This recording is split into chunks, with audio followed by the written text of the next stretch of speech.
Hi friends, पिछले video में हमने भाग 5 के अध्याय 2 को पढ़ लिया था। अध्याय 2 अनुच्छेद 122 तक पढ़ लिया था। आज के वीडियो में हम भाग 5 के अध्याय 3, अध्याय 4, अध्याय 5 को पढ़ेंगे। तो चलिए स्टार्ट करते हैं। अध्याय 2 तक हमारा अनुच्छेद 122 तक था। इसके बाद आता है अनुच्छेद 123। अनुच्छेद 123 में संसद के वृशांति काल में अध्यादेश प्रख्यापित करने की राष्ट्रपति की शक्ति के बारे में है। इसके बाद आता है अध्याय 4 में संघ की न्यायपालिका में अनुच्छेद 124 उच्चतम न्यायालय की स्थापना और गठन के बारे में है। अनुच्छेद 125 न्यायाधीशों के वेतन आदि के बारे में है।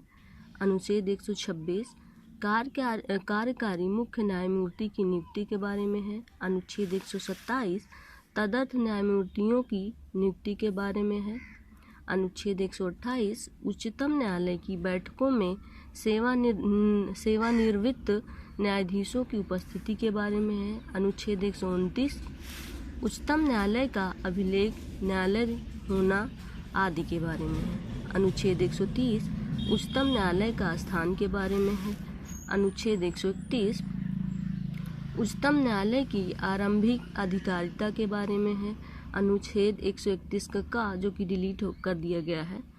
उसके बाद आता है अनुच्छेद 132 कुछ मामलों में उच्च न्यायालयों से अपीलों में उच्चतम न्यायालय की अपीली अधिकारिता के बारे में है। अनुच्छेद 133 उच्च न्यायालयों में सिविल विषयों से संबंधित अपीलों में उच्चतम न्यायालय की अपीली अधिकारिता के बारे में है। अनुच्छेद 134 दांडिक विषयों में उच्चतम न्यायालय की अपीली अधिकारिता के बारे में है। अनुच्छेद 134 का उच्चतम न्यायालय में अपील के लिए प्रमाण पत्र के बारे में है। अनुच्छेद 135 विद्यमान विधि के अधीन फेडरल न्यायालय की अधिकारिता और शक्तियों का उच्चतम न्यायालय द्वारा प्रयोक्तव्य होना आदि के बारे में है। इसके बाद आता है हमारा अनुच्छेद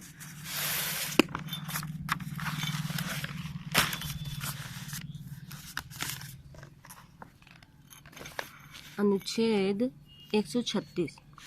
अनुच्छेद 136 में अपील के लिए उच्चतम न्यायालय की विशेष इजाज़त के बारे में है। अनुच्छेद 137 निर्णयों या आदेशों का उच्चतम न्यायालयों द्वारा पुनर्विलोकन रिव्यू आदि के बारे में है। अनुच्छेद 138 उच्चतम न्यायालय की अधिकारिता की विधि के बारे में है। अनुच्छेद 139 कुछ रिट निकालने की शक्तियों का उच्चतम न्यायालय को प्रदत्त किया जाना आदि के बारे में है। अनुच्छेद 140 उच्चतम न्यायालय की आनुषंगिक शक्तियों के बारे में है। अनुच्छेद 141 उच्चतम न्यायालय द्वारा घोषित विधि का सभी न्यायालयों पर आबद्धकर होना आदि के बारे में है। अनुच्छेद 142 उच्चतम न्यायालय की डिक्रियों और आदेशों का प्रवर्तन और प्रकटीकरण आदि के बारे में आदेश के बारे में है।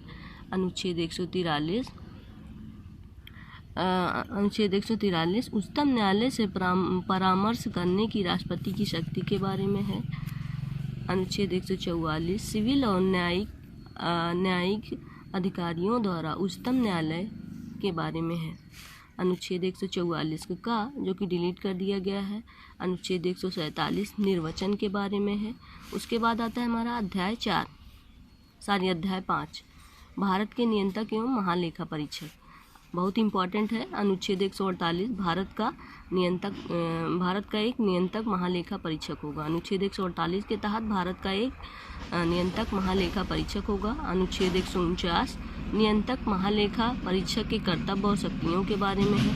अनुच्छेद 150 संघ के राज्यों के लेखाओं का प्रारूप के बारे में है। अनुच्छेद 151 समपरीक्षा प्रतिवेदन अर्थात एडिट रिपोर्ट के बारे में है। फ्रेंड्स, आज के वीडियो में इतना ही। मिलते हैं नेक्स्ट वीडियो में भाग 6 के साथ। तब तक के लिए गुड बाय।